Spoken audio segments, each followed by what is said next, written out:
So we wanted to understand your story first, how you came into Krishna consciousness. And before we start, I have avoided giving my own interview everywhere. First of all, I have my own platforms. If I wanted to do, I could have done a lot, but it's just because I love you and you asked for it, so I said okay.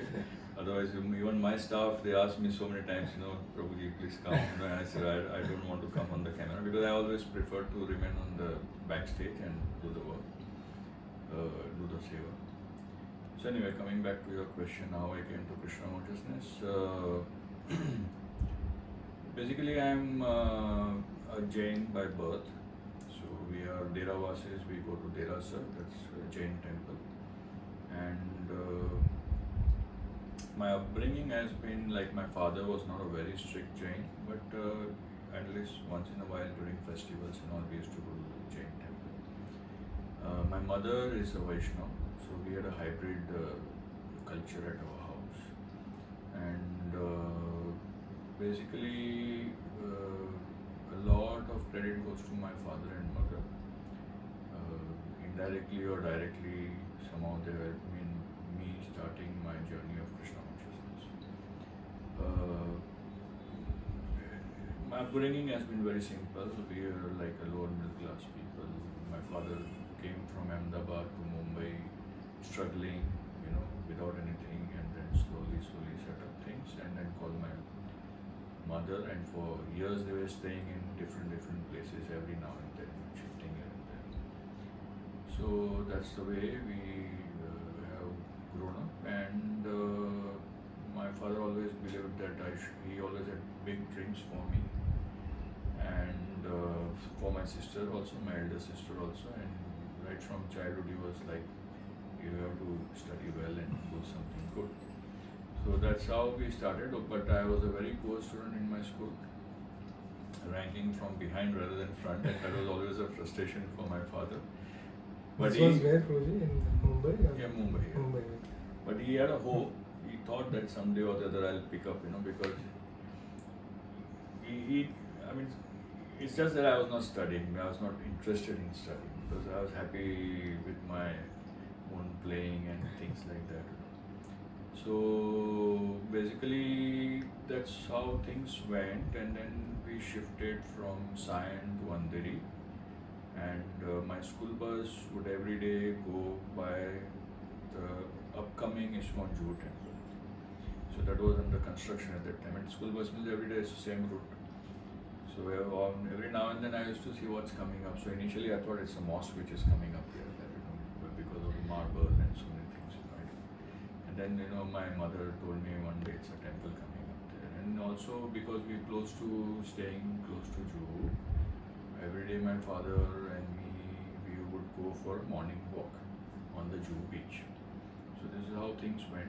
This was in the era when Prabhupada was still there? Or? Yeah. Yes. I don't recollect seeing him, but my father says, and my mother also says, both of them have seen Prabhupada. Oh wow. And I used to accompany them, so I don't know. But anyway, so morning, we used to see devotees on Juhu beach chanting their rounds, and it always, my father was always inspired to see them because they were all foreigners, and in those days there were hardly any Indian devotees. And my father was really impressed, that foreigners are taking to our Indian culture. So, and my father had a dream to go to US, but somehow he could never fulfill his dream. So when he saw Americans coming here, then obviously he got very attracted. My father did send more than 20-30 relatives of his to US, but somehow his karmas didn't allow him to go. So this was my very initial exposure, and then I also remember my mother taking me to Juhu temple when the deities were outside, not on the current altar, the temporary makeshift temple. So I remember that, and I remember vaguely some very senior person was giving a class, and we went and took some prasad from his hand. But I cannot say it is Prabhupada because my memory is not. I was a kid at that time. And then when the temple inaugurated, at that time my father said, see, they have started the temple and all. And he was feeling very proud, that the foreigners have taken to a Vedic culture and they are doing such they've adopted to our culture. They left so many things, and he got inspired. So he went and became a life member. Although it was not within our budget, but he still felt that I should support them somehow. And in general, my father and mother have always been very charitable, and whatever they had in their savings, they always helped relatives and servants and people.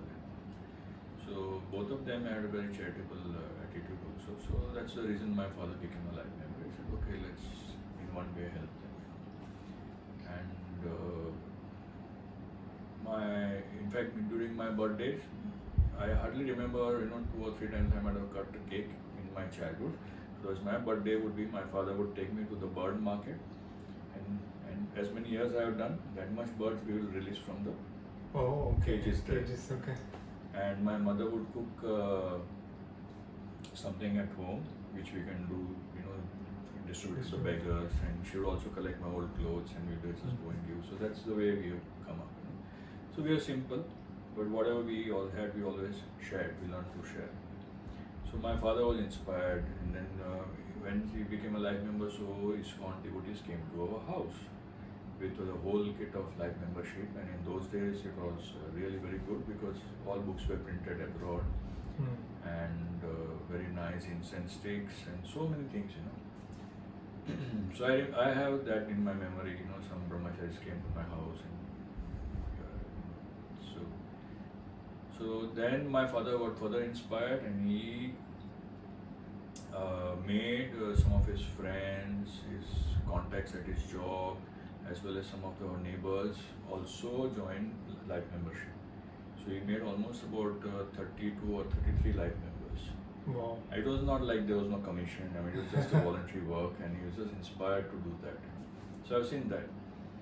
And then what happened was, in our building, in the basement, they had a small godown kind of a thing, and one fine day I found Iskcon vehicle in our society and dumping the books in the godown. So they had actually leased out that place, and there were all the books there. So when we became life member, we got a lot of books. But I was a kid, so I could hardly understand. But I liked the color, prints, paintings, and the photographs.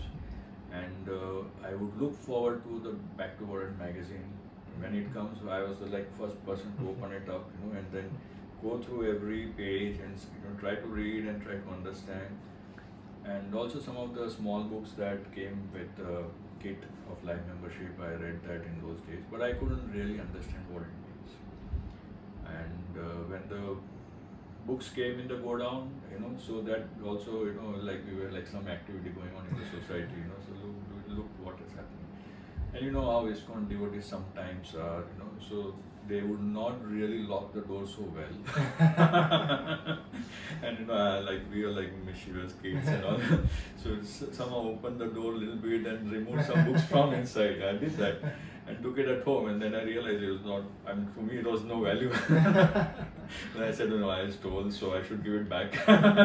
So I went back and put up those things back. You like to read, Prabhuji? Well, I don't really like to read, but it was a fascinating thing for me.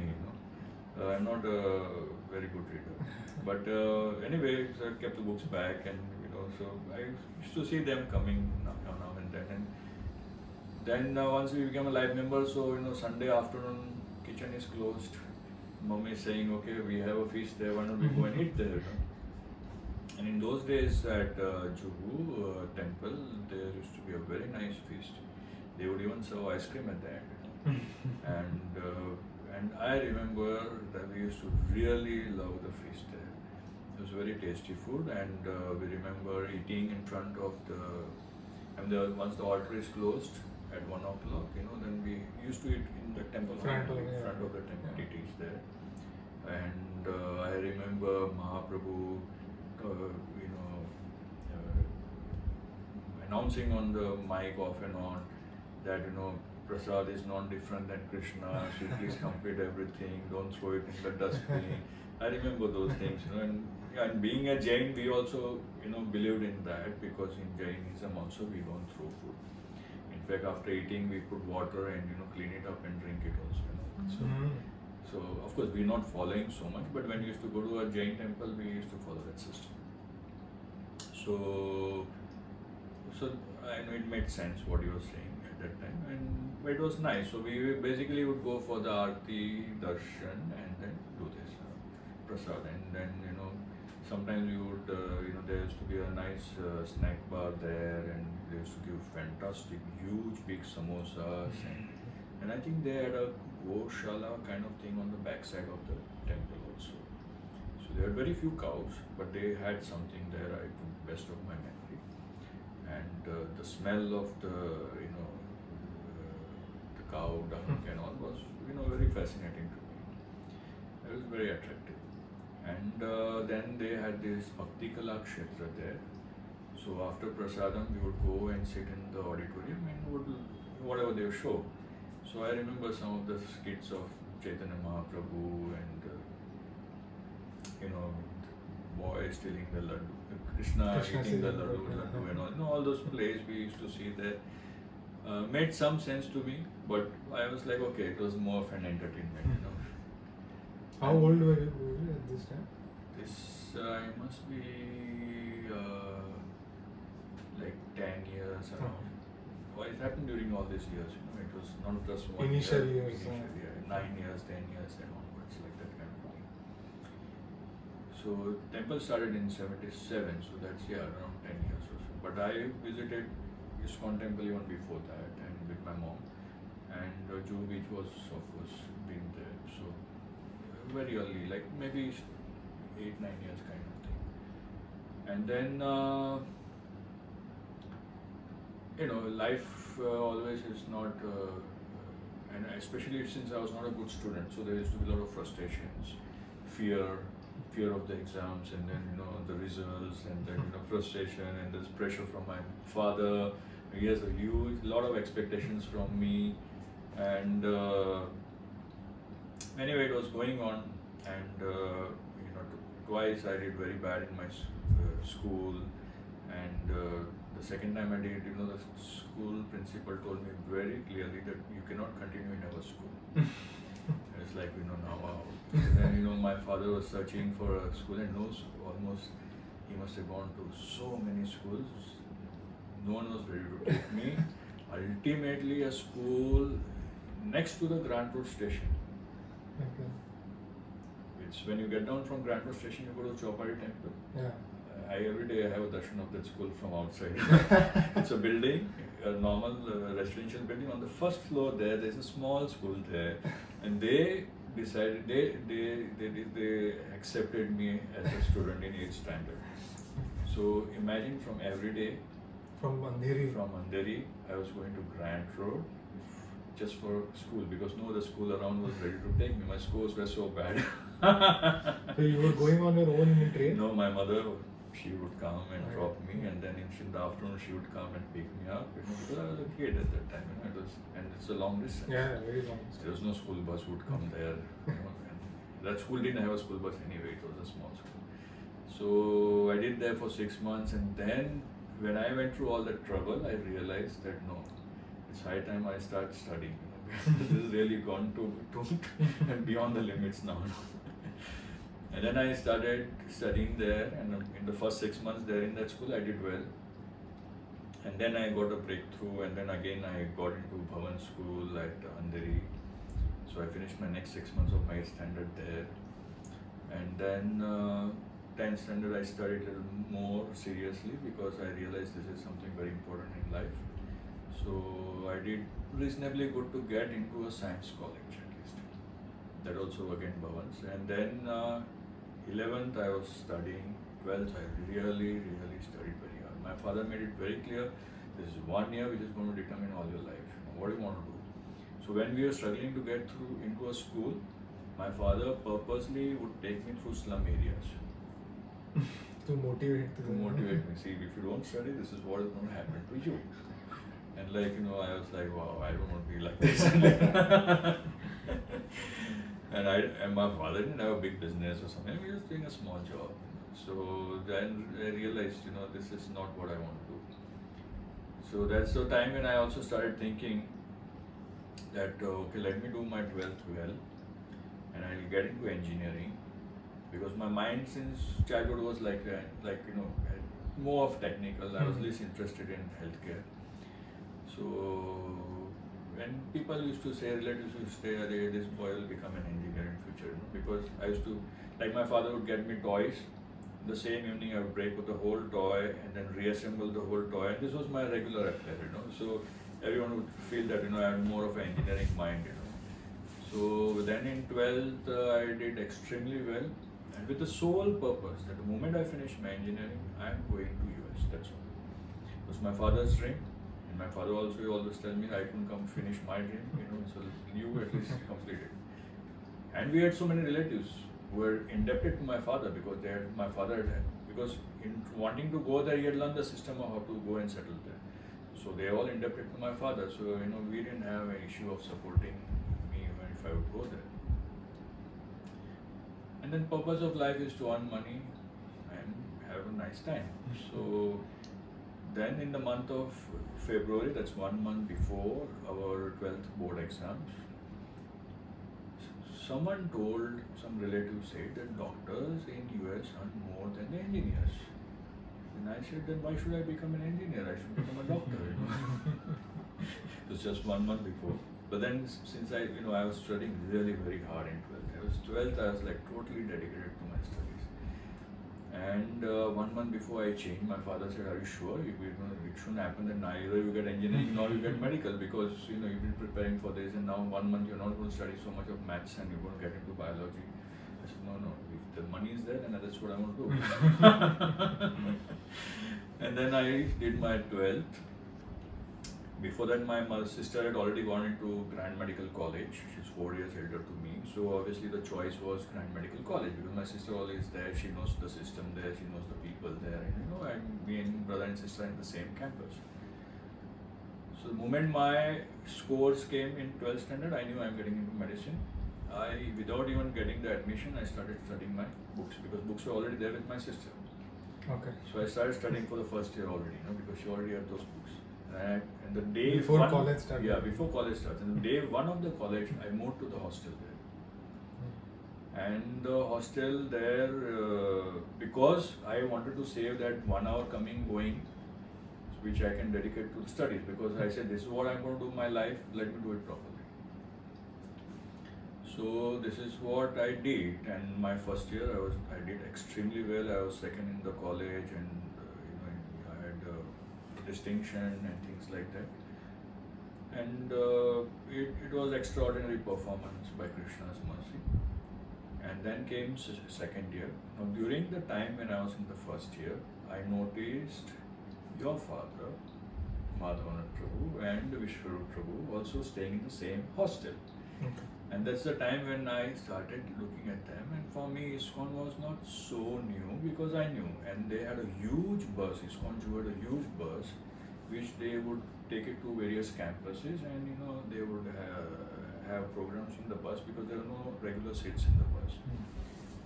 And they would with have the students. DTs, and with the students, and they had DTs, and they would give a nice prasad. And so the bus used to come to our JJ hospital also. So when the moment the bus would come, in the JJ is known for extreme types of students also. So there used to be some rowdy fellows and drunkards and drug addicts and things like alcoholics and all. And they would stand at the gate of the hostel. And the moment they realize someone is going in that direction, they'll say, don't go there, they'll brainwash you, jao mat, and this, that, And so, it did happen, and I heard him, and then I said, yeah, maybe what he's saying is right. And but off and on they would put up on the notice that they're having some program in their room, but I would never go. Now Vaishnavseva Prabhu is a very aggressive preacher, and whomever he sees, he would catch him and preach Krishna consciousness. So, and he is, and your father's room was on the same floor as mine. So I used to see them. So their getting up time was my sleeping time. because I would study and I distinctly remember Vishnu Prabhu seeing into my eyes and looking at, can I be a, prospective devotee, and he would look at me and then walk off. So I was like a totally studious person with beard and I'm least concerned with what's happening in the world, and he felt he thought I would not probably take up to Krishna consciousness. So this is what happened, and then so the bus used to come, but I was not feeling so safe to go there, and because of the other boys preaching to me against it, and so that's how things went first year. And second year, I saw some posters in the campus that there's some Maharaj who is coming to give a class in the grand anatomy hall of our JJ hospital. I mean, it's a huge hall. It's quite a historic place, very old place. So I thought, okay, let me go and listen to him. But then the timing of that and the timing of my lectures was also the same. So I thought, maybe I'm not able to make it. But anyway, I was walking by, and just outside the hall was our Giridhari Prabhu. So he was catching up people and sending them in the hall. So he called me also. I said, why don't you attend? There's an American Swami who has come and he's giving a class and things like that. And I said, see, I have to study. I have to go to my class. And so he said, no, one day you can bunk. And I said, no. So, my thing was very clear in my life. I wanted to score good amount of marks and go to US. So then he said, no. Okay, then he said, okay, when you finish, at least you still try to drop in. I said, okay, that I promise you. Since you were insisting so much, and very nicely, lovingly was talking to me. So I said, okay, that much respect I can give it to you. So I went to my classes and I went there and I noticed there were only few of us and the class was hence cancelled. I said, oh wow. So I said, okay, that boy was inviting me. Let me go and attend. Anyway, it's a free time now for me. So I went there in the class and Radhanath Maharaj was giving a class. This was his first preaching program in a college, first student preaching program of Radhanath Maharaj in India. So he spoke something and not much I could understand of what he was speaking, but I somehow got attracted to him. And then there was another Indian devotee who was a professor at our JJ hospital. He also spoke something which made more sense to me because of the, I could understand the Indian accent much better. And so then the program got over and the students were leaving and they were giving some Peda Prasad to everyone and all. So I also took that. And there was a book table there and Vishakha Mataji was sitting at the books table. Now you know Vishakha Mataji so well. She's also like a very enthusiastic preacher. So she's saying, why don't you take this book? And I said, okay. And those books didn't look like the ones which I had at my home. So I said, okay, but then, as a student from the hostel to the college, you don't carry money with you. So I said, I don't have money, I'll buy it later on. But she said, no, take it. So I said, can I go to the hostel and bring money and come back? You'll be here for another 20 minutes because JJ Hospital is a big campus. So she said, no, we have to leave actually immediately and all. Maharaj is going for some program somewhere and we have to go with him. I said, okay, then I cannot buy the books. And then it struck me that Maharaj is having another program somewhere and they're all going with him. So I let all the students, the whole hall empty, and then I was just standing there and then they started winding up immediately the moment Maharaj came out, and there were 2 cars there. So all the students, some 5-6 students who were interested and were regulars of the program which Vishnu Prabhu was having it. So they entered in the second car. And the first car was like a VIP car, Radhan Maharaj sat there. And only one devotee on the back. And then, I was like, I knocked the glass, and I asked him, where are you going? I mean, I heard that there's another program somewhere. I have some free time so I can probably, sit and, hear what Maharaj has to say. So they were like, looking at each other because I was not a regular in the program. So I said, is it worth taking this boy? But then, I was enthusiastic. So, and the other car was already full. So they said, okay, drop in, get into this car. So I sat, Maharaj is sitting in front and I was sitting behind. And then I started, hearing their conversations and whatever was going on. And then I just asked Radhanand Maharaj, what is your age? I was thinking like he must be like, 50, 60 plus kind of thing. Because, shaved hair is sometimes very difficult to predict the age, And then, Maharaj said his age, maybe 38 or something, I don't recollect. I was shocked. I said, such a young man will become a sannyasi. So that, that inspired me more to listen to him. And then we went to that devotee's house, which was close by, and then we had prasadam there. And when I ate that prasad, I said, I've never eaten anything like this in my life. I mean, I had a prasad at Juhu so many times, but like this was really totally knocked me down. And there was almost about 2 hours session after prasad where those 5-6 students were asking so many questions to Maharaj. And I was just sitting and hearing and trying to understand what is happening. And then at the end, I had not asked a single question. So Radhan Maharaj said, everyone's asked question. You don't have any question? So then I was thinking what to ask. And then I said, is egg vegetarian or non-vegetarian? That was my question to him. And then he explained and all. And it was very nice to be with him, the aura and the way he was talking and things like that. And then what happened was, they wound off, the program is over, prasad. And so then I asked, now what is his schedule? What is Radhan Maharaj's schedule now? He said, now we have another program there in the evening. This was at Seaface Park. Srinaji Prabhu. Yeah, it was Krishna Prabhu's guest house, opposite Srinaji Prabhu's house. So again I said, can I come? Now I'd forgotten all about my studies, my afternoon classes, everything's gone now. And they said, okay, why not? So again I went in the same car as Maharaj and then sat there, and it was a typical Iskcon program. Kirtan and all mostly devotees were there in the program. So dancing and how Radhan Maharaj is in those days, every kirtan means there's a lot of dance. And then he gave a very nice class, and I heard that, and then again a fantastic feast.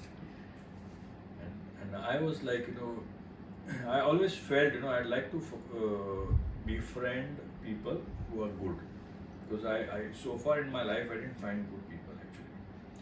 And in my childhood, sometimes I used to think, maybe I should join. One way as a Jain Gujarati, I wanted to make money, right? But at the other end, we also had a lot of service attitude. So I always wanted to do something for the organization, and that's what my father and mother do, on their individual level. So I said, okay, here is an organization which has good people. Let me do something for them. If I can do something somewhere, why not? So this were my initial thoughts by which I joined. And then following that, then again they said next Thursday there's another program here. So I said, okay, wow. Then again next Thursday I came. And in those days, we didn't have so much money and all. So I used to come walking from JJ Hospital here to the program and go back walking. And how much distance is that? Must be about at least 40 minutes walk. And then following that, then Vishnu picked me up. So it so happened that Vishnu had a kidney stone pain and he had severe pain, and he got admitted in JJ Hospital, and I realized he is gone and admitted.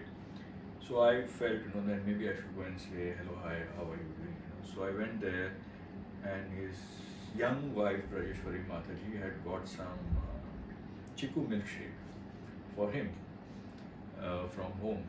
And the moment Vishnu saw and she was serving, she said, no, give it to him first. So I was like, wow, he's sick. His wife has got something for him, and now he's offering, the larger quantity is offering to me. And I was like, this guy is genius. And then Vishnu, and those boys he was preaching to, they also came. And Vishu had some nice kirtan there with clapping the hands because they didn't have kartals. Then he just mentioned, I wish I had kartals, then we could have done better bhajans there. I said, I can get it. Tell me where it is.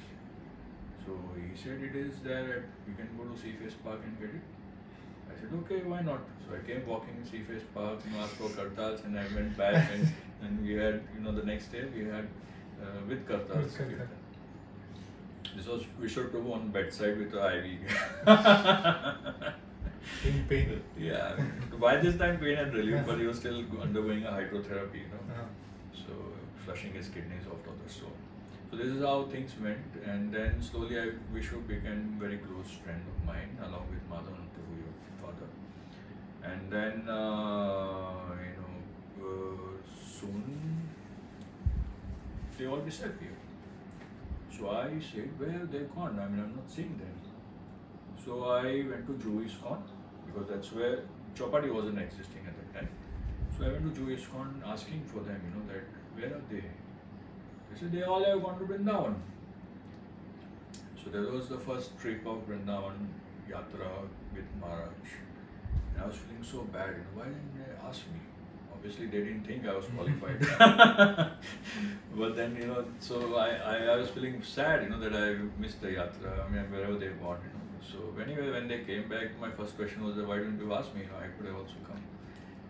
But then, very soon there were some issues, and so Chopati temple started. So it wasn't a temple initially, it was a Lady North Coast Hindu orphanage with 180 plus boys there, and that many rats there. And and that many more than that schools, because there are 2 schools also running there. Yeah. The ground. Sorry, 1 school and 2 classes. Bolas class. Yeah, Bolas classes, my own coaching classes, and Tinkerbell school. And then when I, so then again next time when I went to Jew, they said, no, those people, they have moved out of this place and they have gone to somewhere. So of course, Vishu was there in the hostel, but I was now getting more attached to the brahmacharis, who were with the whole team. So I said, where have they moved? They said they've gone somewhere near Bhartiya Vidya Bhavans. So that's the only address I had. So just 4-5 days after they shifted. So then I said, let me try and visit them. They're nice people. So again, I came walking from my college to summer, came to Grand Road, and I asked, we didn't have Google Map in those days, right? So where is Bhartiya Vidya Bhavans? Someone said it's in this direction. Okay, I reached Bhartiya Vidya Bhavans. I said, where is the Hare Krsna temple? He said, there's no temple like this here. And obviously it wasn't existing. I said, are there any Hare Krishna devotees around?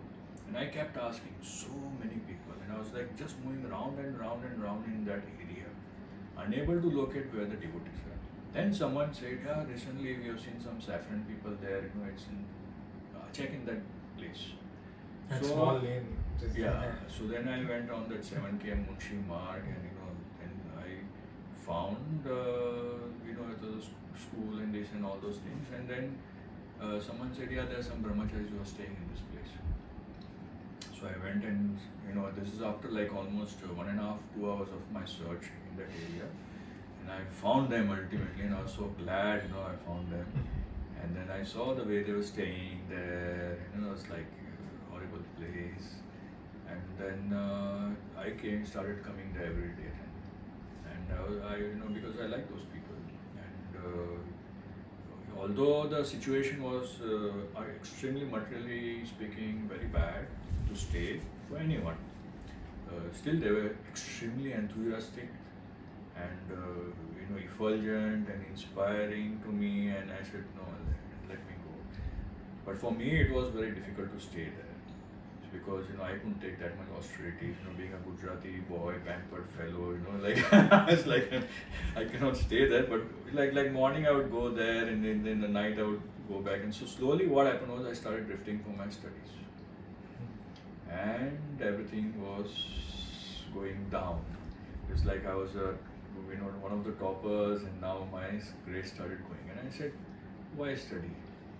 What's the use of which year? Second, third? Second year. Second year. And I said, let me do this only in life. So like my going to US, everything was like totally wound up. So during that period, when after the first program of Radhanmaj, which I attended in the evening at Seaface, I went. They were offering me to buy a beads. I said, I already have my beads and bead bag. They said, how come? I said, my father is a light member. So I came next day to my house and I told my mother, the beads and bead bag were lying there for so many years, like in the drawer there. So I said, suddenly what has happened to you? I said, no, I attended the Iskcon program, I want to start chanting. And my mother was like very glad, she was being a Vaishnava. She was like, okay. My father was looking at me and said, you have to study this. It's not a time for you to do all these things, But anyway, my father loved me so much, so obviously out of concern he said that. So then as the grades started going down, my sister also was in the same campus, so she started getting all the news and she started telling my father, Bimal is not studying now. He's not even seen in the classes. So she was like really very much concerned and worried. And then my father was... He was telling on you to your father. Yeah, all the news, I couldn't hide anything from my parents. And then she started telling this to my father, and my father was like, very angry and out of love, of course. And he said, don't do all this thing right now. But then I was like, for me, it was like, I was like liberated, from all this material world. The moment I was with devotees, I was feeling like that. And I was on my highs, So then Initial days of... Yeah, and I said, no. And then, my sister would say, okay, exams are coming, at least go and give the exams. I said, okay. So I gave my second year exams and I barely passed. And it was like all my school friends, my medical college friends were all shocked, And it's like, Hare Krishna mein gaya, to aadmi gaya. That was the kind of wrong impression I generated because of my immaturity. And then came the third year, and then again I was a little bit studying, but not much, not the way I should ideally be studying. And then I was spending so much time in the temple, and they would go for Sankirtan, selling books at the church gate station and things like that. And I would also go and stand there. And during all this time, my mother never said anything at all. I would tell her what I'm doing, but she never objected. But my father was like, I was really very disturbed because he's worked very hard to see to it that I get into the medical college, in open merit, it's difficult. But anyway, this is what happened, and then ultimately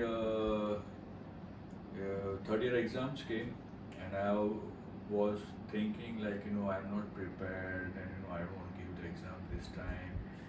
I'll take a drop and I'll see. I'm not even sure whether I want to become a doctor. I would rather join the brahmachari ashram, the temple, and like this is like almost 3 to 4 years. I was like continuously almost 80% of my time spending in the temple.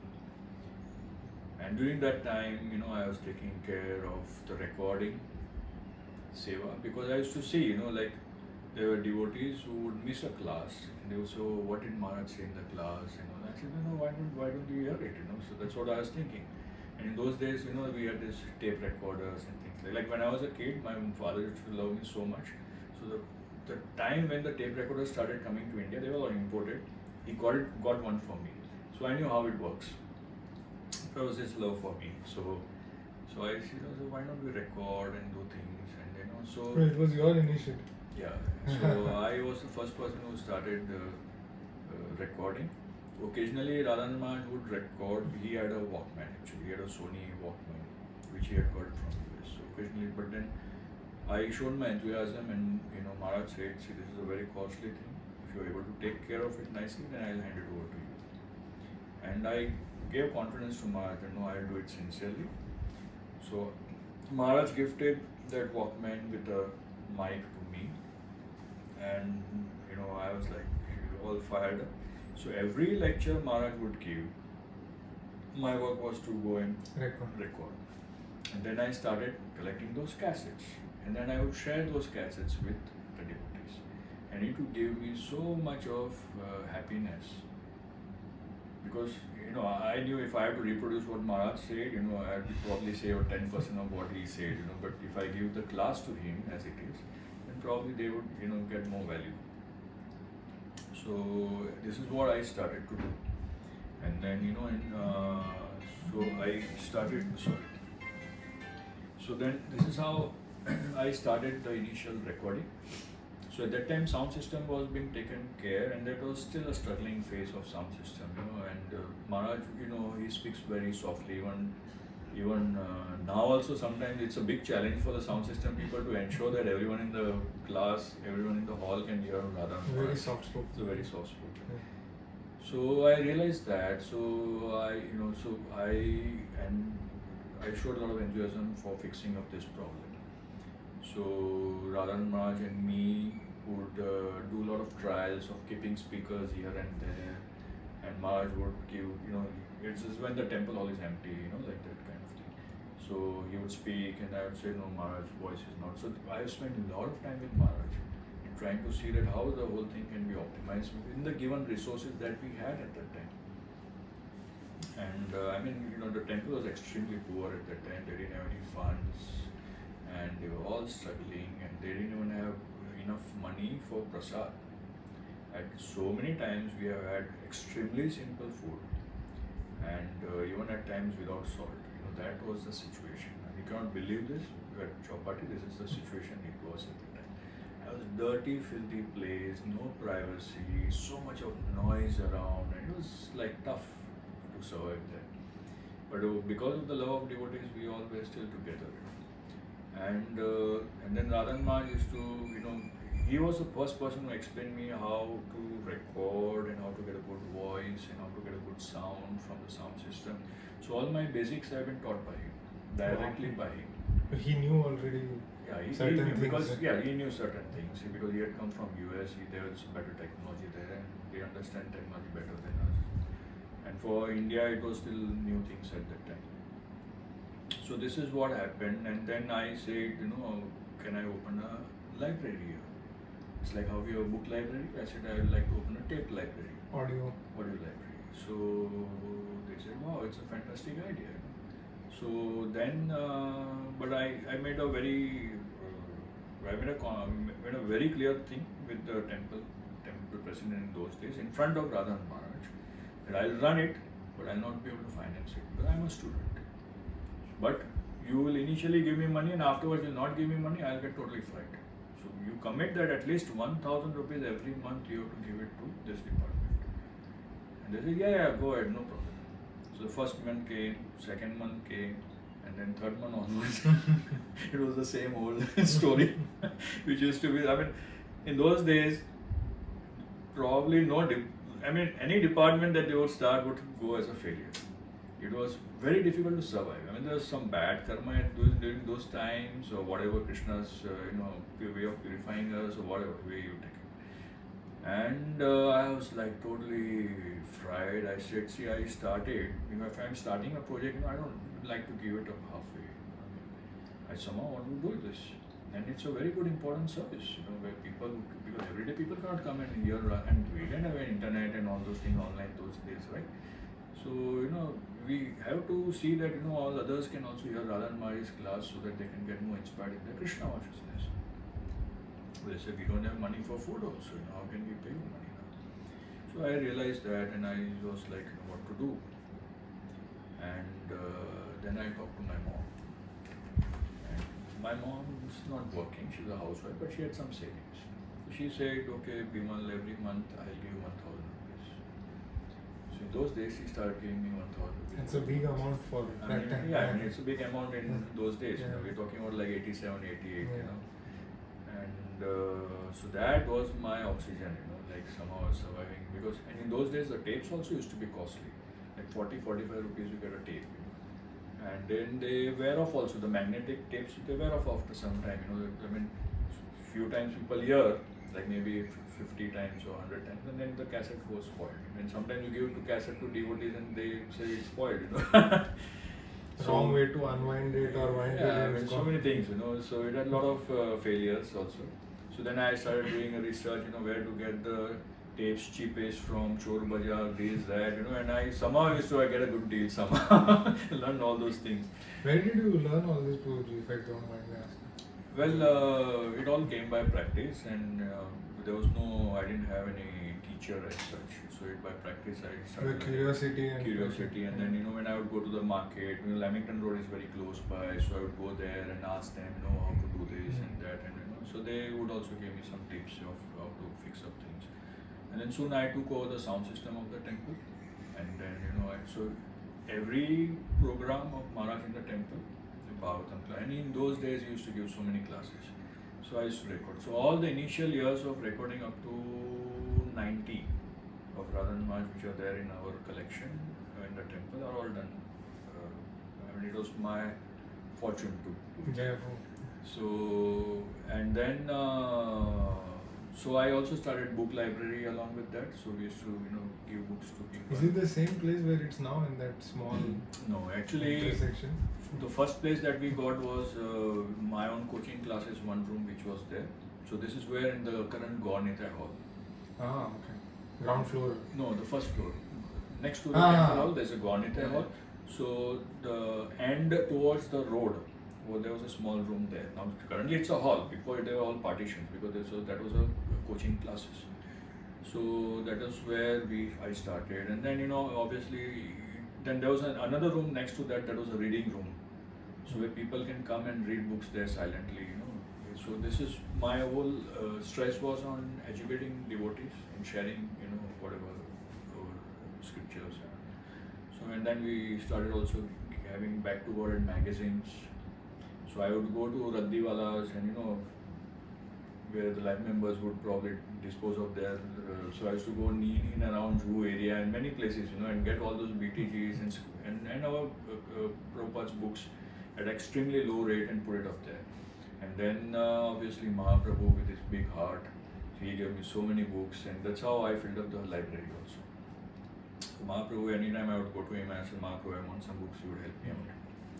So that's how we had a very good thing, and it was running nicely, and probably the only place which was running successfully in the temple in those days. Otherwise, we used to have even brahmacharis who were thieves, just so many problems. I remember once we had a Sankirtan van, and when we got up in the next day in the morning, the whole van had disappeared. One brahmachari just took the whole van with all the goods inside. I remember once devotees went to some yatra, and there were books. There was a head pujari who had his keys. So he kept the keys in the bid bag and went to the altar for doing the seva. And someone just took the key and took all the money and went away. The first computer in Chowpatty temple, there was a boy there who stole that computer also. So this is like all this history is there. So anyway, when my third MBBS exams were nearing, I was in mind, I'm not going to give the exam because if I give, I have to pass. If I fail, it will be a big hurt to my ego. And I'm not prepared, so maybe postpone it. Maybe I don't want to become a doctor anyway. So I'm happy this way. And then some devotees were telling me, at least you become a doctor. It will help you when you go out to preach. You can say, I'm Dr. Bimal Shah. So it will be helpful to you for preaching. Like, okay, maybe I'll give the exams afterwards. And then every time Maharaj would go somewhere, also in those days we had a lot of outdoor programs of Maharaj, like Maharaj would go to devotee's house, we used to have small pandal programs there. So I bought a lot of sound system for that also. The temple didn't have money to buy.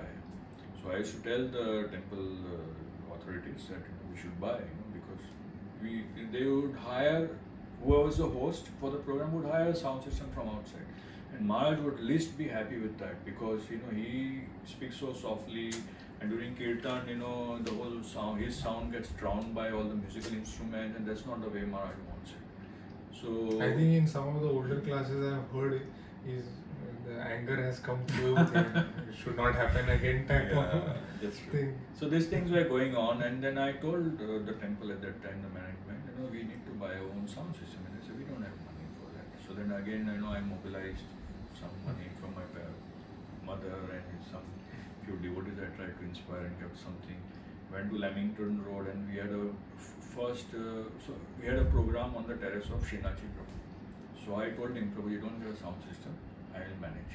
He said, are you sure you want to manage it? I said, no, I'll manage the sound system somehow. I said, okay. So he said, no problem. So then I went to Lamington Road and purchased everything and assembled things, and straightway came to Srinaji Prabhu's terrace. From the store to the terrace. And I set up everything there, and Maharaj was so happy with the sound system, and devotees were also so happy we can hear everything what Maharaj is speaking, and nice kirtan and all. And like, at the end, some of the devotees started coming and Srinaji Prabhu also came. Okay, you got a very good system here, And then, I wound up, and I was to go to Chowpatty temple. Now I knew the temple president is going to be extremely angry on me because I have not taken his permission. But then, for me, I had an argument already ready in my mind. So when I went late night with the cab, took all that, downloaded all the stuff from the cab. At the gate, the temple president was standing for me. See, I told you that we don't have money. Why you went and purchased it? I said, see, Prabhu, you don't worry. I'm not asking you for money. I've done it. And he was shocked. I said, I'm not going to ask you for money, don't worry. He said, well, anyway, we don't have a place to keep all these things, I said, by that time I already knew the whole campus so well because I was spending so much time. I said, this place below the staircase has some space, I'll keep it there. And he couldn't argue back. I mean, of course, he was a very nice man, and I love him even today. But that was the situation. The situation was like that at the time. So I got the sound system, and every time wherever Maharaj would go, we would go with the sound system. And I started adding up the system, more and more speakers and things like that. So this is how things were going. And so my thing was like, even if there's a private program of Maharaj, where only few guests are allowed, I have a green card. I look after the sound system and the recording, so no one can say no to me. So that's how things went, and I became very close to Maharaj, and hearing so many of his classes. By this time, you were already chanting and initiating. Yeah, I mean, I started chanting 16 rounds very soon after I met first Maharaj. In fact, within the first 21 days, I started chanting 16 rounds. So like 0 to 16 was 21 days. And so obviously studies were on the back. So very close to my final exams of my final MBBS. Fifth year. Maharaj, Fifth year. Yeah, I mean it's 4.5 years, 1.5. Yeah. In those days it was like that. So that's the last exam you gave to become an MBBS doctor. So Radha Maharaj was to go to Rishikesh. So obviously I go wherever Maharaj goes. So I also went there. And then Maharaj said, let's go to Gomukh. So Gomukh is a place where Ganges starts. And I said, yeah, we'll go to Gomukh. So that plan was already there before, but then it materialized once we reached there. We got more confidence because there was no one like who would arrange a trip for Maharaj. It was Maharaj only arranging everything. So and before that also we spent a lot of time with Maharaj, going into Vrindavan and so many places with Maharaj. So and wherever we go out, we were ready with my Walkman. And so we went to Gomukh. This father was also there with me. I think the photo is there. We still have those photographs. And I borrowed the camera because I didn't have a camera myself. So Dwarkadish Prabhu had a camera which was gifted by his father to him. So I borrowed that camera from Dwarkadish Prabhu. And I went there. Maharaj was very happy I got a camera to shoot, at least to take photos, stills.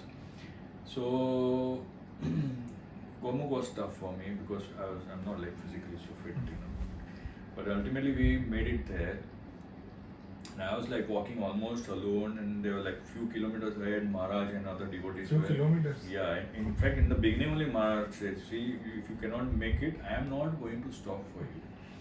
I have to reach there before certain time, because you cannot get stuck up. And in those days it was totally desolate. There were no shops on the way. There was only one small tea shop there on the way. That's all. And the path was also not like so developed, So when he realized that I was like physically unable to do it, he told me right in the beginning, go back to the ashram there, and stay there. It's like I was like, for me to even tolerate that cold was so difficult. Of course, it was not a winter season, but even that cold was also so tough for me. I said, no, Maharaj, I'll come. And I was like, they were just walking, and the hill goes like this. I can see, a few kilometers ahead, Maharaj there, it's like, I was like, I don't know whether I'm going to make it or what is going to happen, I have no idea. Somehow I reached there.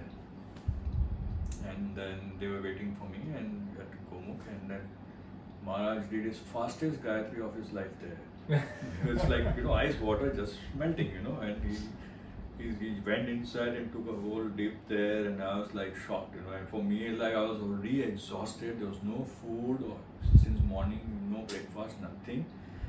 And I just took a few drops on my head and I sat on, and they were all making fun of me. Or you come all the way, not taking a dip. I said, I cannot, now it's too much for me. Anyway, then the toughness with which Maharaj talked to me, it's like, if you want to go back, you go back.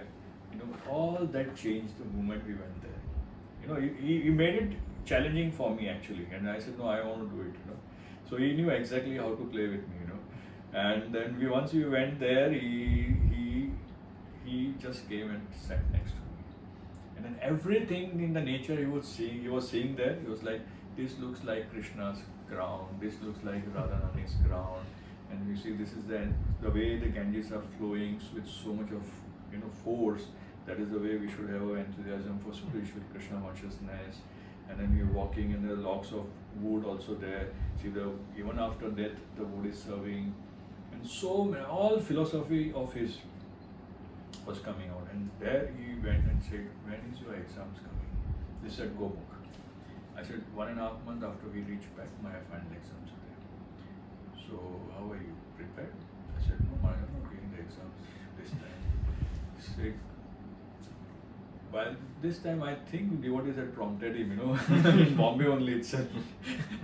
But anyway, I said, I'm not prepared. I'll probably take a break, and after 6 months I'll give the next exam. So I said, no, you go back and you give. I said, I'm not prepared. I said, what is the harm? At least go and appear the exam. I said, no, I cannot take it if I get bad marks. It's better to avoid the exam completely. He said, no, you should go and give. So that was the order he gave me, and he made me promise that after coming back, I'm going to give the exams. I was like, oh my God. Suddenly I was enjoying spiritual life, and suddenly now this whole material challenges come up in front of me. So I said, okay, maybe, but he's saying so, anyway, I promised. I said, okay, I'll try. But if I get bad marks, don't send. No, I'm not sending you, don't worry. And then, then he was like, while coming down, he was only with me, no one else. He was very nicely taking care of me. And he knew I was quite exhausted. And then the moment we landed up here, I went to the Sunday feast program. He said, why have you come? You are only 3 weeks now. You are not going to come to the temple. You're just going to stay in your hostel and study. And then I was like, wow. And I went to my sister and I said, I have to pass. She was also staying in the hostel there at that time. She said, I want to give the exam. And she was like, oh, at last. Because they were totally given up on me. And maybe started, borrowing textbooks from here and there. Because I didn't have books also, hardly studying. And during those 3 weeks, I studied very hard. Staying with my sister in a room in the hostel. And even my brother-in-law, at that time they were just, engaged kind of thing. He was also helping me out. And I went for my first exam, and then from there I called up the devotee, one devotee I knew. Prabhu, I'm not going tomorrow. It was too much for me. I said, कुछ तो लिख के आया ना, भरा है, पूरा भरा है. But I cannot go through that. I'm writing things which I don't even know, I'm just filling up the paper, with some garbage. He said, no, Radharani said, you have to go, means you have to go, finish.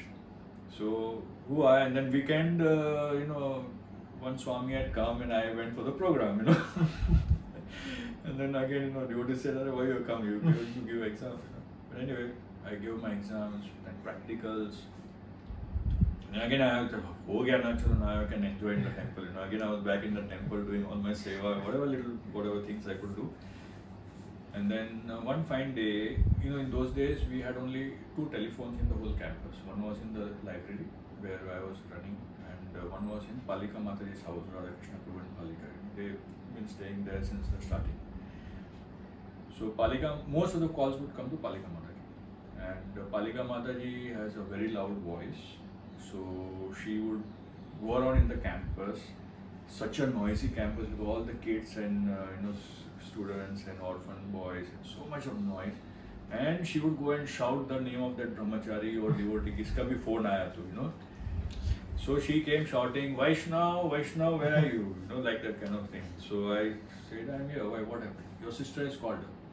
And I knew this is the time when the results are to come, and my sister is going to fire me left, right, and center. Tell her I'm not there. I'm busy. No, you come. She's called. And somehow I sent her back. And she told my sister, no, he's not coming. So my sister said, no, I have to talk to him. So again she came. I said, Mataji, I don't want to talk to her. She said, don't make me run around. You better come to my house and attend the call. And I was like at the other place of the temple. So then I went and I talked and said, kya ho gaya? Yes, I was totally mentally prepared to whatever she was saying. I said, Bimal, you have passed. She's joking. Afterwards she'll say, do thing baki hai. So I said, kya hua bolna mere ko? You have passed. I said, okay, thank you for the news. I kept the phone down. You still didn't believe it? I couldn't believe, obviously. I couldn't believe. So then the next day I went there. Next day was the result they put up on the sheet there. So I didn't want to go there because I said my friends will see me and they'll tease me, you failed and this and that. You went to Hare Krsna and all those things. So I didn't go on the next day. Another day I went. So I had that patience. I was confident. Fail होने वाला है या कैसे pass हो सकता है? It's impossible. People prepare for 1.5 years to give that exam, and I have done only 3 weeks. It's impossible to pass. And then after when I felt abhi crowd nahi rahega, because they used to put up on the board there, for everyone to read the results. So I went there, and before even I went there, I saw some of my classmates, my friends. They're all looking very, differently to me, as if I have cheated them or something like that, Then I went to the board and I first started searching my name in the fail list, because that's where I expected my name to be there. I couldn't find my name. And then another boy said, "Arey, tera naam idhar nahi, idhar likha hai." I said, "Passed." I said, "Wow." Couldn't believe it, And the thing that came to my mind immediately, what we hear in our philosophy is when the Guru gives you the instructions, he gives you somehow he empowers you. I was like convinced, Yes, this is not me, this is Radharani's mercy. Yeah. So then my friends came to me and they said, बहुत उल्लू बनाया है हमको, बोलता है मंदिर जाता है, हाँ? और तू कहाँ जाके तू प्राइवेट कोचिंग क्लास करके आता था तू, इतना पास कैसे हो सकता है तू, और वो भी by that time marks had also come, first day it was like pass fail and then they put up the marks, तो marks भी अच्छा है तेरा, it's like मैं सच्ची बोलता हूँ यार, मैं तो मंदिर ही जाता था, and they couldn't believe it, so whatever little friendship I had with those people also almost broken, always saying you were a liar. And then anyway, so I passed my MBBS and I came to and told the temple devotees, I passed okay, and everyone was like, wow, that's nice. And then I said, okay, now what to do next? So during those days, even Vaishnavseva Prabhu, your father, and Giriraj Prabhu, were all thinking like, we'll become temple mein brahmachari, something, it's like no one was prepared to get married and go for a medical practice outside. So that's how things went, and then so I said, okay, now again MBBS to finish, now I can be all day here. And then that's when the things started to change. And during those times we used to have these camps and all, and I used to go there for medical camps to Sankhepara in Palghar and all, and we had a nice time there. And so Maharashtra, by this time already they had started to do PG. They had already entered the post-graduation, Vaishnavseva Prabhu, Madhavan Prabhu, Giriraj Prabhu, and even Vishwa Prabhu was doing skin. So then the Maharaj said that they are also doing post-graduation, why don't you also do? I said, this is like end of my dream to be in the temple. And then because he said that, and by this time I also realized that I'm not fit to be a brahmachari, because in those days brahmachari means a very austere life. And somehow, my background didn't really, so I had to be faithful to myself, truthful to myself, and I said, yeah, definitely I'm not cut off for this. So I said, okay, let me do post-graduation then. So that's how, things change. And then the first day I went to the college for post-graduation, it was like a girl getting married and going to the in-laws' house. It's such a miserable feeling, like I'm leaving the temple and so much fun, and I'm going to the college, and like when I went there, it was so bad. It was like after a week I went back to Maharaj. Maharaj, I'm not getting time to chant. Maharaj, I'm not getting I'm not getting food without onion garlic there, and my spiritual life is going to hell. I will live Krishna consciousness, and I don't know what's going to happen to me. And dropped down from the post-graduation. This 1 week exactly after I joined, I was like totally frustrated. I want to be back in the temple. Maharaj said, no, you have to pursue that and finish it. And it's like he's given an order now what to do. Of course, I had faith in what Maharaj spoke because I already had gone through a fantastic experience. So then I said, okay, fine, I'll do it. It was very tough. But then I knew that this is what I'm going to do all my life, being a surgeon. So then I better do it very sincerely. And during this time, what happened was because I had good score, I was getting on better branches than what I'm doing. Better in the sense more lucrative and less stressful and things like that. And my father was like, no, you cannot take general surgery. You have to take this, you have to take that, And my sister also, she was already in this background, so she also was guiding my father, telling not to take this. It's a wrong branch to take. There's so much of hard work there, emergencies, and his life will be miserable. But what had happened is, Dwarkarish Prabhu had taken all devotees had taken certain branch, and this was the only branch they didn't have a devotee. Right. And they said, ultimately we'll practice together and work together, and so that we can protect each other's Krishna consciousness and things like that. And we didn't have a plan for the hospital and all that. It was just camps in those days. So you take up surgery. And because devotees had told, I said, okay, I'll take up surgery, no problem.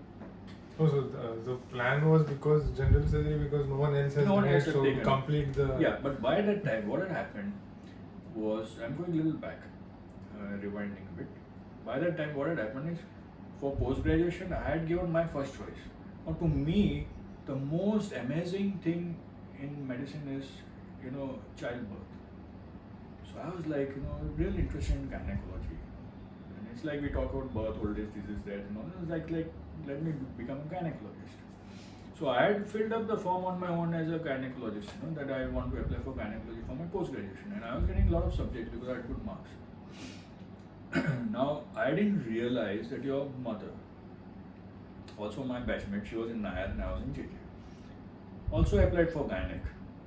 And then when devotees realized that they said, obviously being a female, she should become a gynecologist. You cannot become a gynecologist. You are a devotee. How can you be getting into this field? I said, but I like that field. It's nice. There's and a lot of scope in that field also. He said, no. Let Vrindavan Rani do gynecology. You don't take gynecology. So I went for the interview, and I said, I don't want to become a gynecologist. I would like to take general surgery, which was my last choice. They said, but if you're getting your first choice, then you have to take your first choice. You cannot, because that's the order in which you are given. Preference. Yeah, that's the preference. So you have to take gynecology. And mine, Vishnu and Madhavan told me not take gynaec. I said, I was really what to do now. If I take gynaec, they'll be very displeased with me. So I said, no, I want to take general surgery. Then said, then you are blacklisted. 6 months, after 6 months you reapply. So I said, okay, I'm fine with it. And the boys who were after me, they were like, oh, good, he didn't take it, they got the seat, seat mil gaya kind of thing, I could hear that fun behind me. But anyway, I came back and I told the devotees, okay, I was getting, but because they told me not to take that, so I had taken a 6 months break. They said, fine, we are okay with that. So 6 more months in temple. So there was, I could spend more time in the temple, and I was happy with that.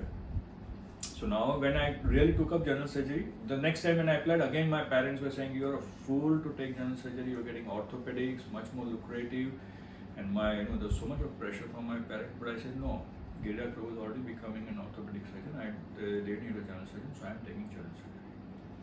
So that I choose to become a general surgeon. So then anyway, once I got into it, it was very, very tough. It's extremely hard work.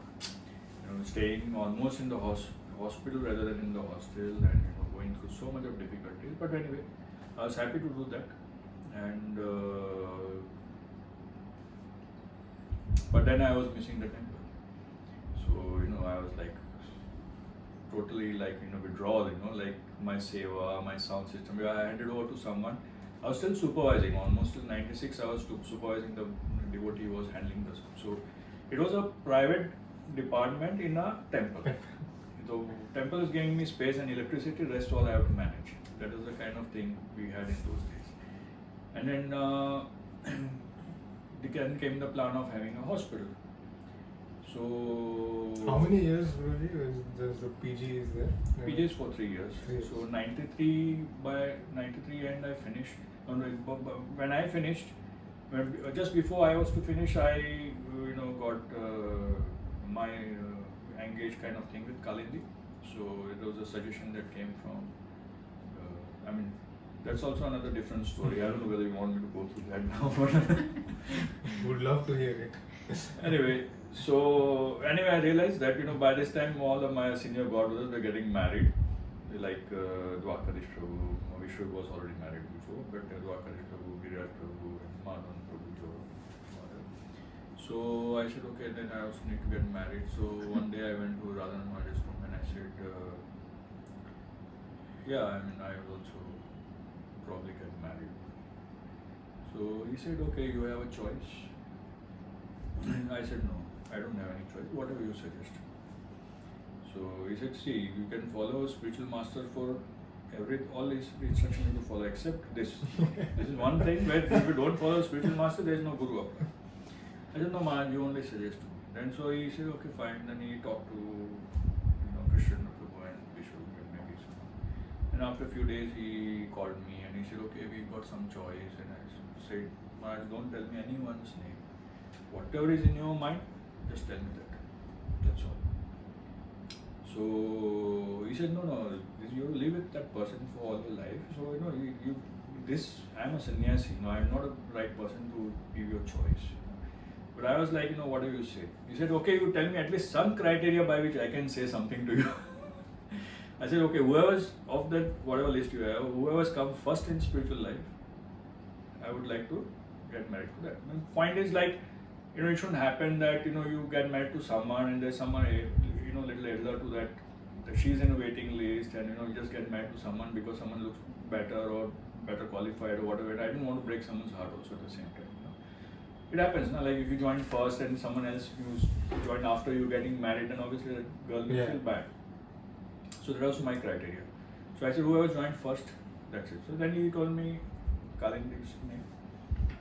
So during this time, in my look and feel and staying in the temple in Kalindi, I was actually thinking I'm one of those 180 boys of Lady Northcote Hindu orphanage.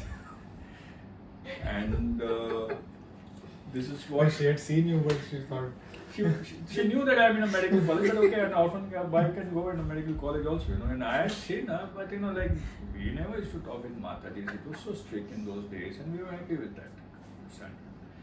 So then, it just happened that okay, she's also a doctor, in a medical school doing her MBBS, and she's also Gujarati, and I'm in Andheri, and she's in Borivali, and so okay, that is all by the way it has happened. So when Maharaj said her name, I said, yeah, okay, Maharaj, whatever you suggest. He said, no, I just said the name, doesn't mean that you fix up, you meet her. He said, I already committed, whatever it is. You ask her if she's okay with me, I am okay. Not knowing at all, we never talked to each other. And we hardly observed also each other. She was thinking something and I had not, I have just once seen her in the temple, in some camp and all. So this is how we went, and then the devotee said, actually you people talk to each other, So we it also happened that I am in KM and she was also in KM. So For the PG. Yeah, I was doing PG and she was doing undergraduate. So then I said, okay, one day, I met her in the canteen then and said, let's talk. So for 1.5 hour, we were just walking around the hospital.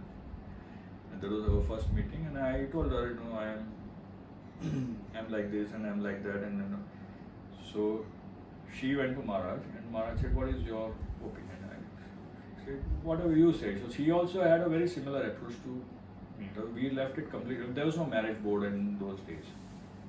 All our decisions, small to big, were all, with Maharaj's permission and his blessing. So she went and told Maharaj that he says he's a demon. So Maharaj said he always says that, don't take that seriously. So the point is, you see whether you're comfortable, that's what he said. And then later on, I gave her a lot of time because I told her many times, every time I would meet her, that you can refuse me anytime you feel, it's not proper, I'm okay with it, you be sure, want to go along with me. Because I knew I was a little eccentric, I'm a little different, and right from my childhood, so I'm not like a typical boy, or a typical Iskcon devotee rather. So anyway, that went through, but my parents were now totally against it. Because they were thinking that after I do my MS, my father was thinking I'll go to US. The dream was still there. You had given up the dream completely. Yeah, and he was happy when I took up at least some post-graduation. I mean, it was not the subject of his choice, but at least he's studying, not in the temple. But then he thought that the only way he will get me hooked is getting me married to someone in US. And that's the way people used to go in US in those days. You get married to a green card holder or a citizen there in US and finish, your life is set. So then when he realized I'm getting married to a local girl, he was like totally against it. And he, in fact, even in my marriage, he was not willing to come. My mother just dragged him. But of course, later on when he became sick and he underwent a bypass, my Kalindi served him extremely well and he changed his heart. Devotees came and donated blood for him and that blood went in his body and he changed completely. In the recovery period, while he was in Bombay hospital, he was hearing, Hare Krishna. I had a Walkman with, so he was hearing, Hare Krishna Dhun all the time. He used to ask me, give it, when I was hearing, he was like, give it to me, I want to hear. It was totally changed. And a lot of devotees came to see him also. So he changed this. And then his was a very, very critical case. So he told me that if I survive for 1 year, I will host a program of Radha and Maharaj. And during my before years, I had tried to arrange a program of the brahmacharis from Chowpatty in my society, and my father ensured that no one attended it. And now it's a totally other way around, And then 1 year completed, I was just waiting to let him come up, with that promise. He came and told me, call Radha and Maharaj, we'll have a program in our building's direction. He called about 250-300 guests from our society, and it was a very nice program we had. But now he realized that I'm not going to US and I'm going to get married to Kalindi. And so by the time he had some money, he bought a place and made it into a polyclinic where there were 4 cabins, one for my sister, one for my brother-in-law who's a pediatrician, and one who is a batchmate of your brother or your father, and one for me and one for Kalindi. So he had all the things set up. And he thought Kalindi will also take a clinical branch. She took up anesthesia because we didn't have any anesthesiology. So she also she sacrificed a lot. She was also, it was totally against her liking, but she did it just because it was required. And there was the inauguration, and we went there, and my father and I said, maybe I'm not sure whether I'll sit here. You rent it out to someone, some other doctor, like that. By this time, the plan for hospital must be in progress. Not yet. Not yet. Not yet. This was 93. Okay. So 94 is the time, and through Rohini Nandan Prabhu's arrangement and his help, we got the plot of land. And by this time, we had started Chaitanya and all. Gaurang evening, which was called Chaitanya before. And so that's how things proceeded. But all during this time, I was missing my Seva at the temple. And I was like, Lectures. every lecture of Maharaj I was hearing, every Bhagavatam class in the temple I was hearing, and now like I was going through, like I was in a desert. So this was a time when when the hospital plan came up, they said, okay, you take over as a project in charge, you construct it, and I had no idea, and with no internet. So I used to go to British Council Library and get the books on architecture and hospital design and things like that, and study them, and then slowly, by Many people from hospital might be watching. You can explain little more in terms of how you decided to. no, I mean it was a tough time. Yeah. So in those days, this area was not much developed. The road was also a kacha road. It was a dead end. There was no street light. Plenty of mosquitoes around. So during Lot that of period, robberies also. robberies also, and lot of gundaism also. And six times I got malaria during this project time because of the mosquitoes. And we had Chaitanya closer to the station, so that's where we would park a rickshaw there.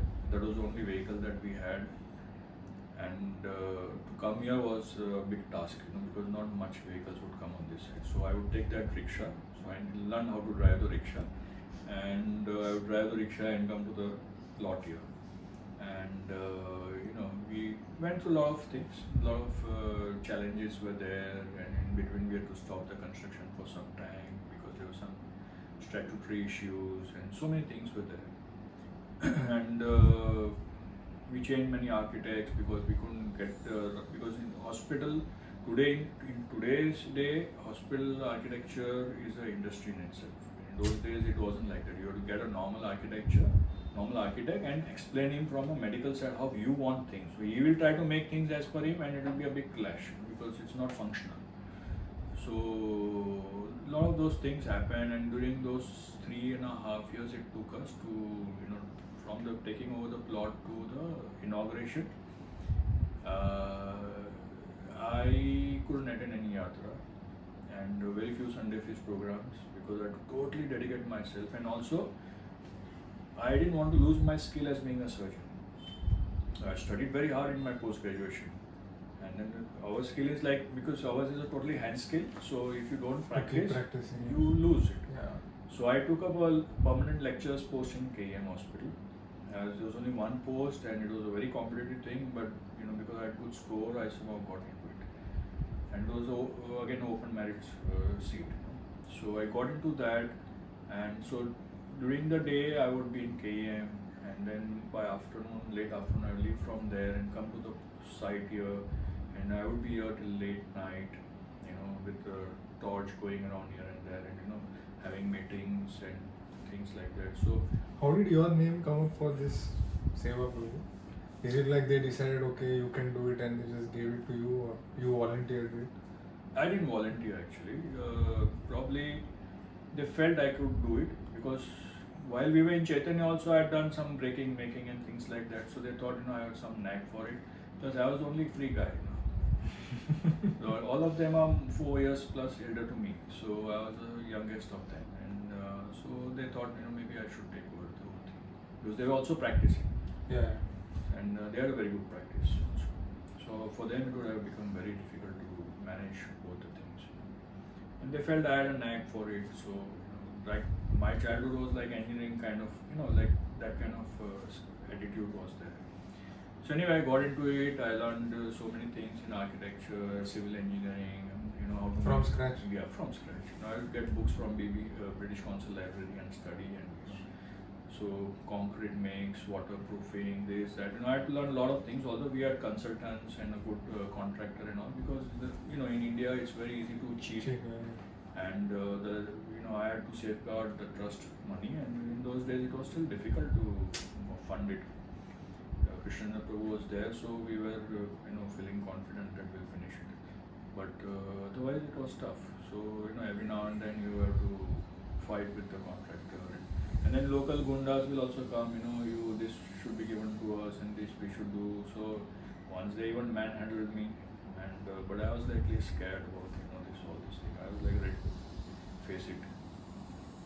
So, but somehow at the end it was over.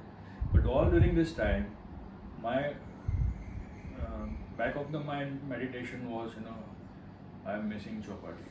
I'm missing throughout this time. Yeah, because I was totally stuck up here. So while I did the hospital, I did the wiring in such a way that sitting anywhere in the temple, you can hear Prabhupada's kirtan, Prabhupada's lecture In the hospital. Yeah. So at least, I wanted to make that place spiritual. And I clearly remember while it was almost getting ready, and I started staying in the hospital also because it was easy for me to manage things, staying there and doing things.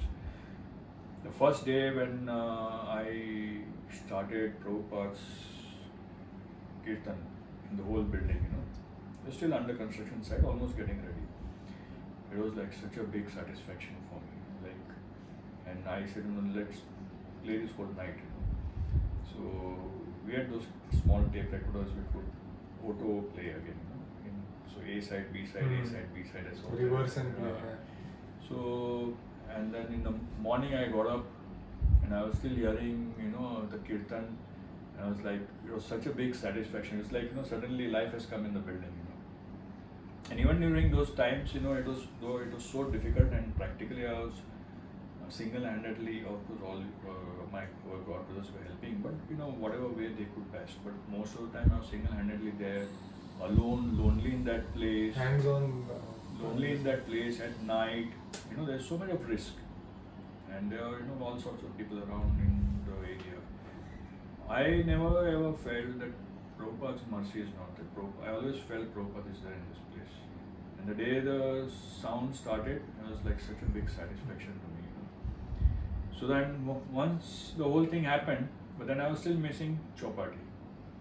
So I said, how can I hear the class from chapati? Somehow I want to hear.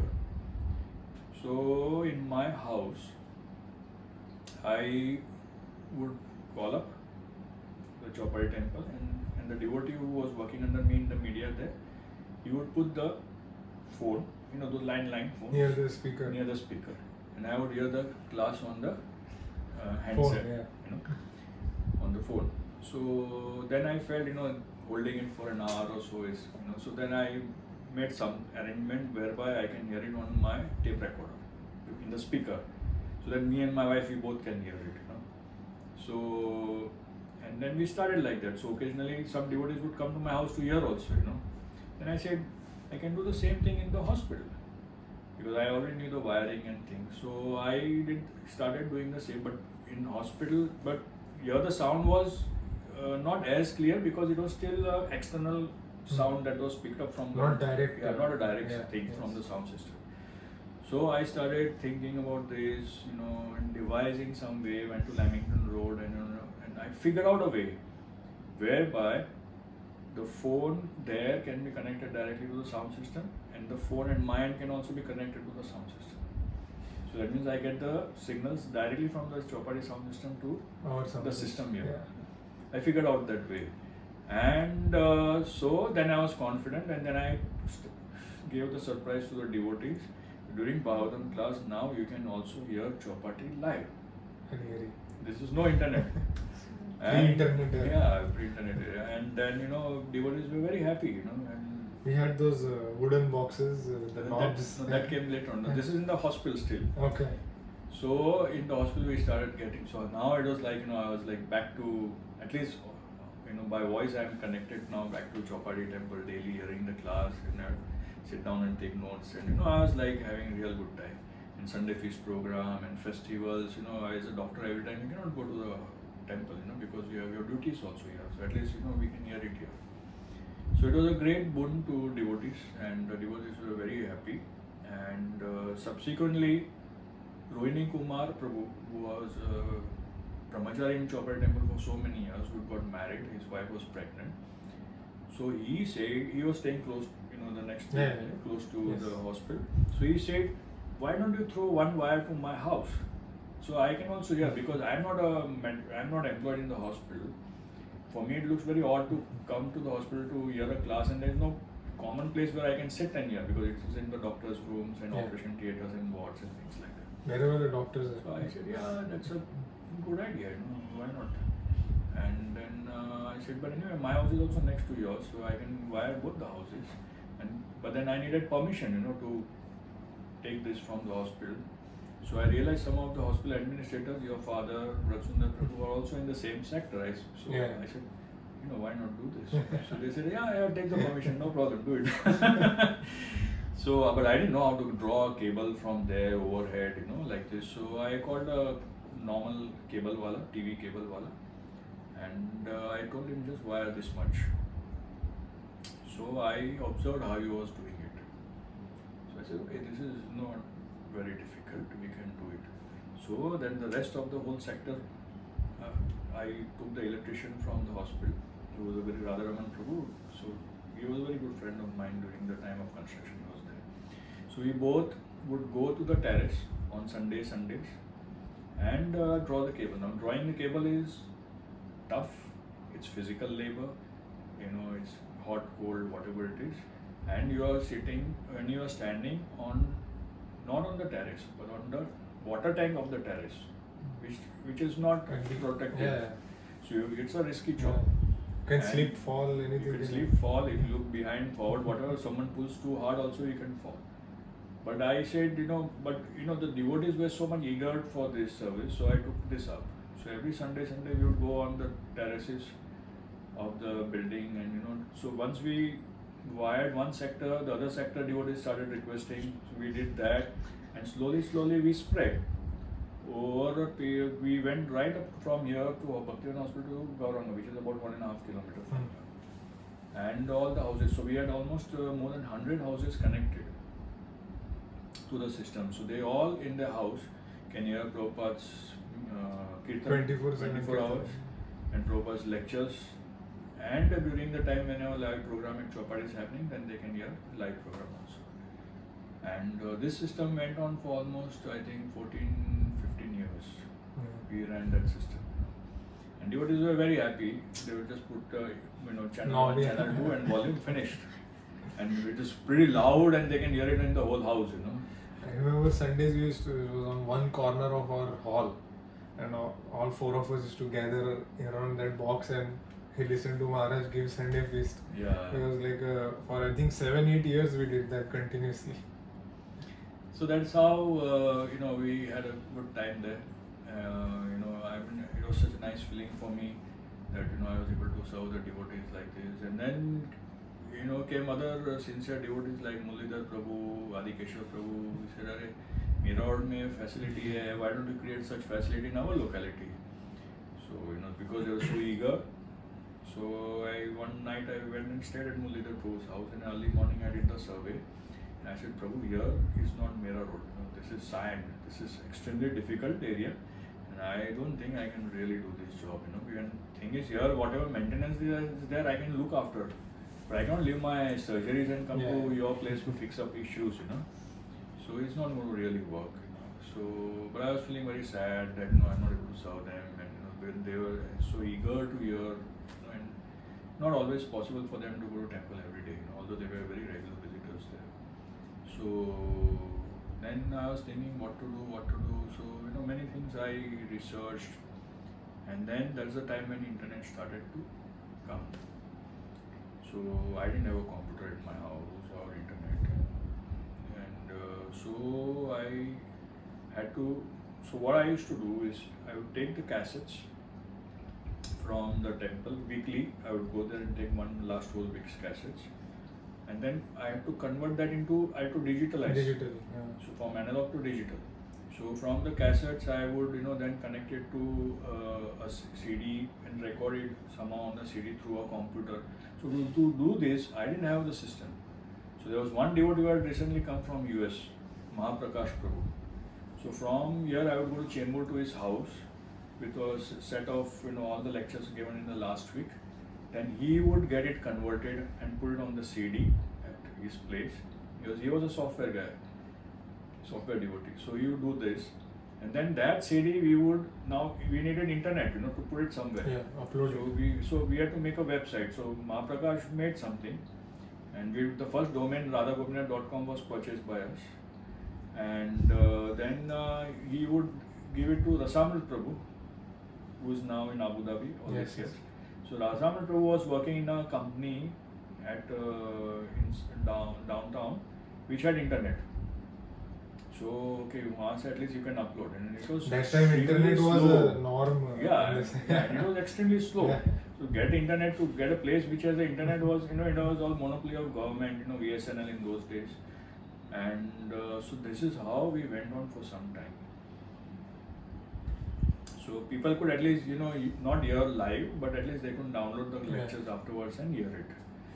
And we would also give them a CD, one whole month's lectures in one CD, and the people can take home that and do. So all these activities we used to do.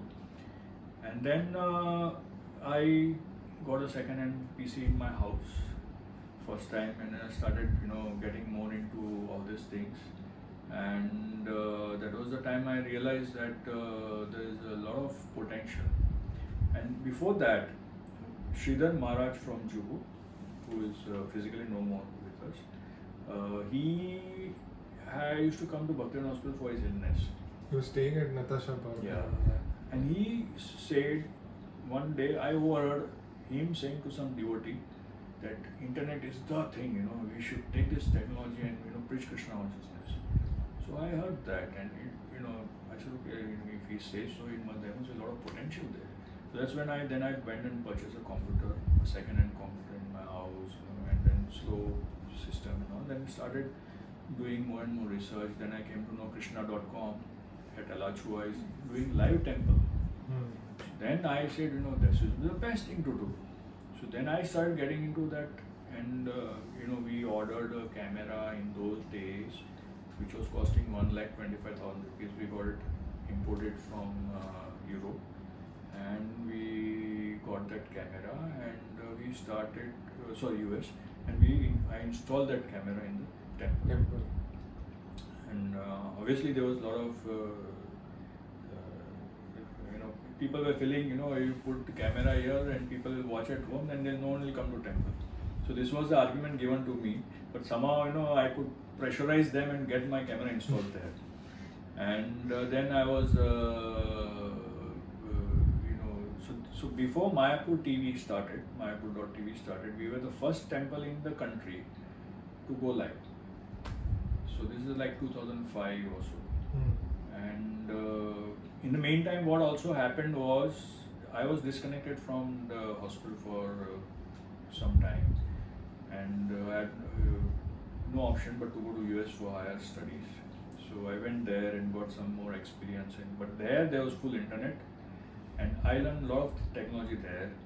So when I came back to India, I was like more confident that I can really do this. So it was a blessing in disguise to me. So I went there and I learned many things. And when I came back, that's when I put up the computer in my house and did these things. So we started live, and then it was like, some devotees who had internet could at least watch, not everyone, but at least some people could watch. And then then we also started live uploading the classes. In the sense like today's class you can get by today evening only, you can get it. So that's how we started. So that was our first website, was radhagopinath.com.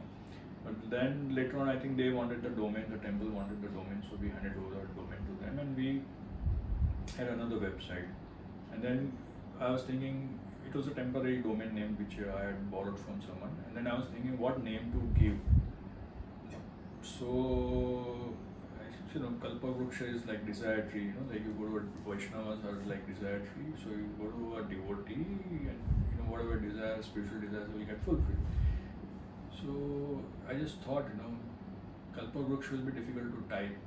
Maybe I put a desire tree. And I'm doing this entirely as a service to Iskcon. So it's not my personal, I'm not trying to create some asset out of Iskcon's organization. I said, okay, Iskcon desire tree.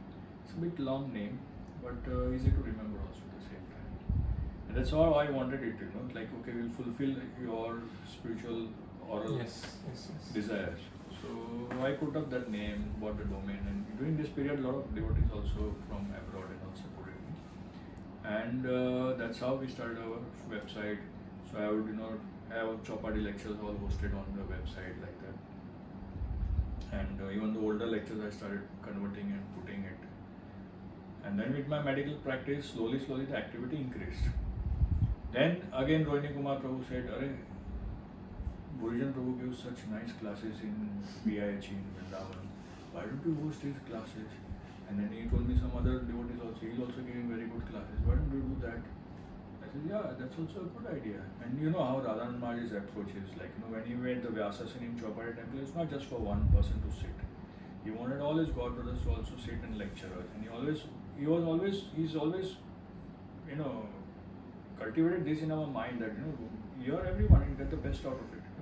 He's never said like, you only hear my class. That's not Radhan Maharaj's approach.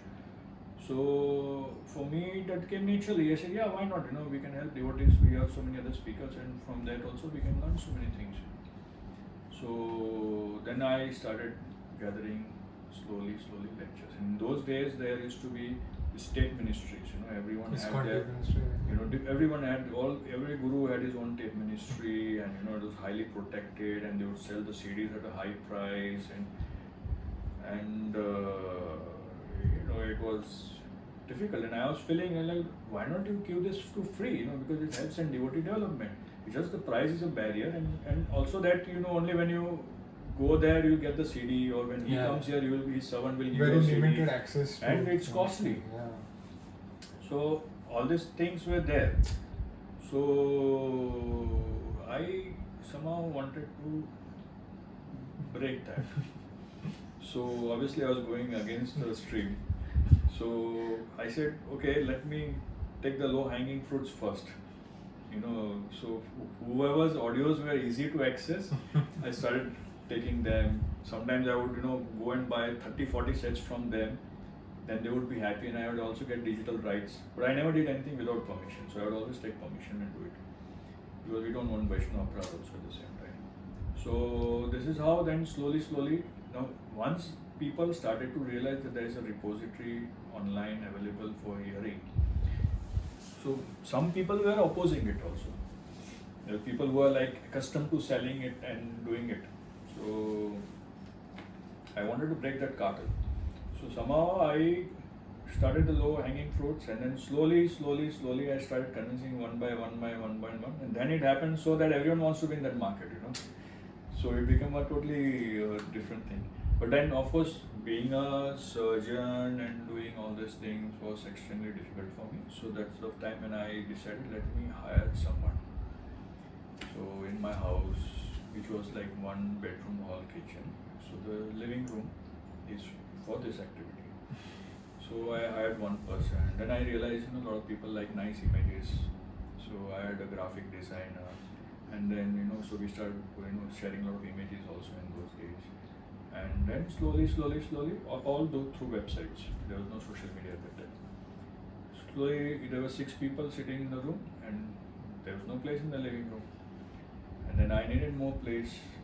So because the activities were increasing and we were getting a good response from devotees, and I was very happy serving. So then I was thinking what to do. At the same time, I wanted everything to be in my house because I can supervise it also while I'm going, and because for me there's a separate office, it's going to become difficult for me to supervise. Because I have to train also. I have to learn first and then I train. I'm taking people who are totally uneducated. My first employee didn't even know how to put the PC on, and not just first, so many after that also. I had to practically teach them. So I had to learn and teach. So for me to do all those things is going to be difficult unless it's in my house. So that's when I started having more and more devotee employees. And so from audio we went to images, and then started YouTube in 2008 or 9. So we started producing some videos also at that time. And besides that, we did PowerPoints and many things. Many different things we started having on the website. So but for everything, whatever I have done so far, as an instrument, I won't say I'm the doer, Krishna is the doer. But whatever I have done so far, it was always there was a request from a devotee that why don't we have this, and it has happened. So I know it is their request that is making it happen. It's not that I am doing something great, but it's always has been like that. Like the Guru gives you an order and it happens. So the devotee also has a desire and somehow it happens. Desire tree. For every desire, there is a desire tree. We tried to fulfill. So this is how we went about, and that's how then we started, and then social media started. So then slowly we dropped into social media, and then one person came to me and said, you have he had all commercial interest. So he came to me, said, can you allow us to use some of your videos? We want to start a channel on Hare Krishna. From a devotee? He was a non-devotee. Non-devotee. Commercial interest, Okay. totally non-devotee. But he had come from the television industry. So his plan was to start a television channel, run ads and make money. Not to, television channel means his plan was not to make a formal television channel, but make a local channel. And internet-based kind of a channel, and make money from advertisement. Content is coming free, so his investment is not there in content. I am making content for YouTube. So that's how his plan was. So we got along together, and then they got a company registered and all those things. And I was not like in the company as such. So that was when the Hare Krishna Content Broadcast Private Limited was started by them. He and two other people, they got along together and made the company. But then I realized that it was going in a very commercial direction, and I told them that we cannot go on like this.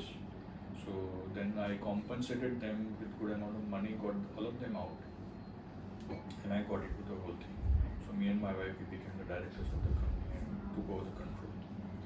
And during that time, the neighboring apartments, somehow Krishna's mercy, were getting, coming up for sales, and we started purchasing it. And so now entire ground floor of our building, all 4 apartments, we have it for service of Srila Prabhupada. So I tried my best to, but this was still an informal television channel which we had. It was a local channel. But then I realized that there is a good potential. Even today, although people are hooked to social media and mobile and things like that, still television has a good potential to reach Krishna consciousness. So far, Iskcondesiretree, my focus has been to make a devotee into a better devotee by giving him knowledge. Now my focus had changed, because now with social media, everyone has become a preacher, and there was enough content. When I got into it, there was no content available online. There was total lack of content. There was like Krishna.com and few sites here and there, but other than that, there was total lack of content. So I said, there's no point in me putting my resources any further into this field, because already devotees are taking care of it. So whatever is there, let's maintain that, but we'll not put too much of capital behind that. But reaching Krishna consciousness, there's a whole ocean of non-devotees in this material world. I said, why not concentrate on that field? So that's when I felt that okay, television is a good thing, YouTube is a good thing. Let me push this. So then I felt, why just as a local channel, there are a lot of restrictions for a local channel. You cannot go beyond a certain limit, and you cannot reach a lot of people. So that's when I decided, let me get a television license like any other organization runs it. So, I said, okay, let ISKCON Trust apply for it. And then I found out, that the trust cannot just apply for a license. It has to be a company only. Private limited. Or a public limited. But it has to be a company. So that's when I said, okay, anyway, we have this company now in my hand. So then we have to build up the capital. We, have the government has certain criteria. We go through all those things, and then ultimately we applied for the license. The license is for satellite broadcasting. So far we were just by internet giving to cable operators here and there, and it was not as smooth as satellite. So then ultimately we went for satellite. It was like totally new field for me, and like I was not very sure whether I should really do it or not. But somehow, Radharani or Krishna, told me, okay. Somehow they inspired me to get into this, and I said, okay, let's try. It was a big gamble, huge money involved, and I'm not very sure how it will really turn up to be, whether we'll be capable to run this kind of a thing. But somehow, by Krishna's hand, one by one things happen, which we have seen so many such examples in ISKCON.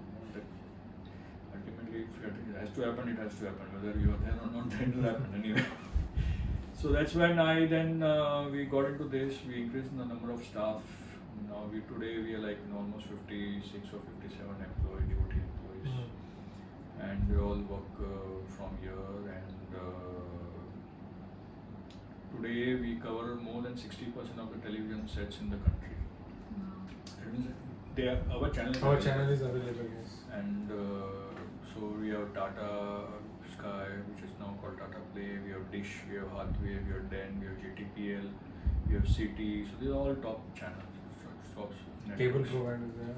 So it was not easy, obviously, we to convince them, and and they also been very good that somehow they got convinced. Took us some time. So I got licensed in 2019, March, April kind of thing. The satellite uplinking started by August or so, and then came COVID. So we had tough time there, and during the COVID time, I ensured that every devotee is continuously serving Krishna, whoever's in my team. I didn't lay off a single person during this time when things were really bad for so many of our organizations. Somehow or the other, by Krishna's mercy, we maintained, because I'm a doctor and I'm allowed to travel. Otherwise, people cannot even get out of their house. So I could supply all of them with the computers. I bought a lot of laptops, and I would go around with the data. So I would wait in the building downstairs for 2-3 hours till they copy the data and give me the fresh data and things like that. And this is how somehow we managed. I had enough data for running the show, and not the people would complain that you don't have fresh content coming up, because COVID time everyone understands. But still, I wanted that the devotees are taken care of. They are also busy in serving Krishna rather than their mind getting depressed. Correct. And I didn't want to cut anyone's salary. In fact, during COVID time, when I realized many of the devotee employees, either their husband or their father don't have a job and things like that. Over the whole COVID period, twice I increased everyone's salary to ensure, because I have treated everyone like my family member, and ensured that everything goes nicely. And then once the unlocking process started, we start getting people working back in our place. Although it was a risk for us, but we still took the risk. And there was a time when Radhanand Maharaj came and visited all of us, all our employees with mask. Maharaj came straight to GV, and he didn't have any programs outside. There was one place he dropped in, that was at our place, and he gave a very nice, inspiring class and good interaction with all the devotees.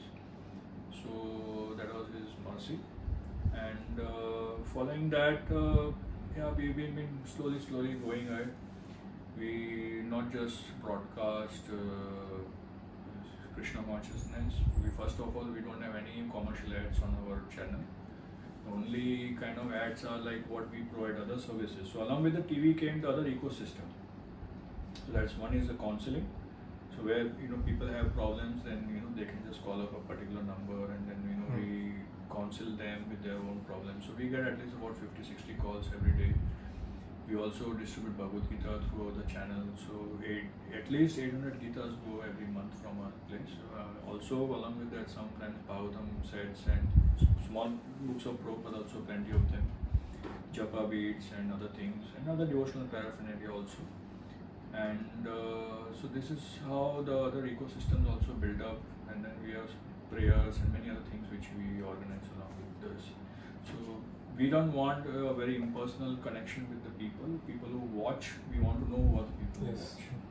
So we try to have all this other services whereby we know who are the people who watch. So we have got a huge database. We know where our viewers are located and what cable net they are connected to, and we keep taking feedbacks from them. Like after every program of ours, we put up a slide saying that you give your feedback on so and so number.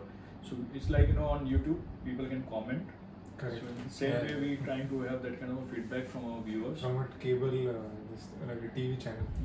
So we try to make it more interactive. Correct. So so because we just don't want them to watch, we want them to take them to the next level. Correct.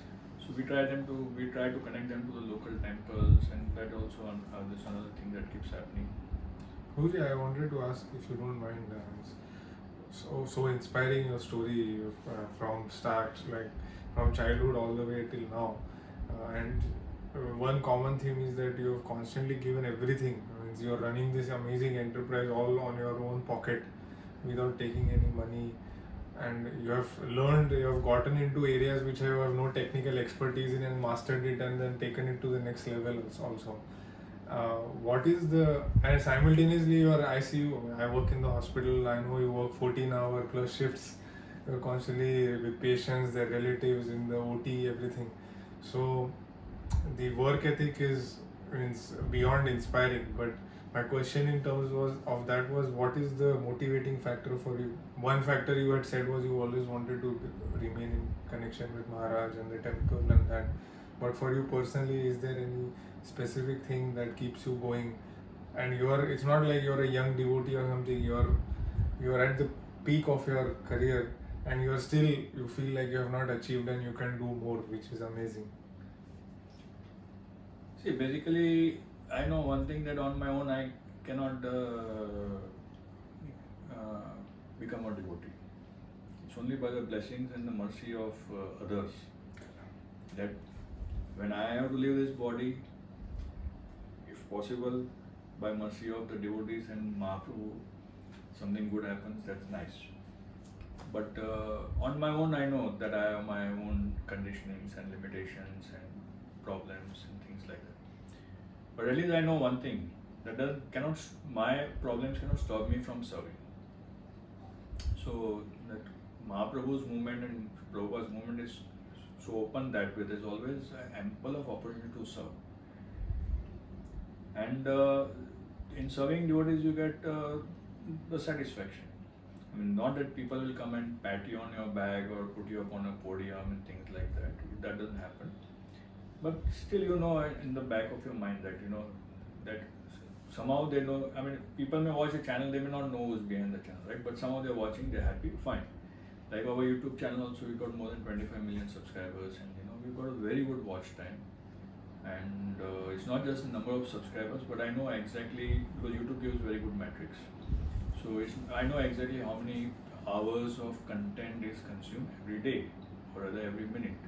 So, that gives a satisfaction that, okay, somewhere in Mahaprabhu's Sankirtan movement, which is supposed to go to every town and village, somewhere at least we have an opportunity given to us by his mercy, although we are not qualified, where we can play some role.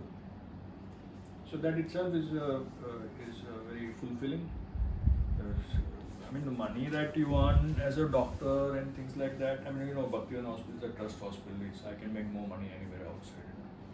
Being a Gujarati, Panya, Jain, it's a very good combination to make money. But I'm still working in a trust hospital, with fixed pay kind of structure. But it's just I like to work there. It's with my godbrothers, and the environment is extremely good there. And it's a place where you can work ethically also. So I don't like to cheat and offer dirty money to Krishna. If I'm giving something to Krishna, it has to be the best. So, but yeah, this is what inspires us. Plus, so many of my godbrothers, everyone I'm seeing, they're all excel in their field. Your father and Vishnu Prabhu, Dwakarish Prabhu, Hare Prabhu, and so many brahmacharis from Chopadi temple, and all around Iskcon. There's so many sannyasis in Iskcon and so many leaders in Iskcon who are doing wonderful preaching activities. So my things are minuscule compared to what the things that they are doing. But at my level, whatever I can do, I try. I'm not a person who can memorize slokas, who can give class. I'm not that person. So this is what I can do. So I try. Thank you so much for seeking your blessings. Hare Krishna.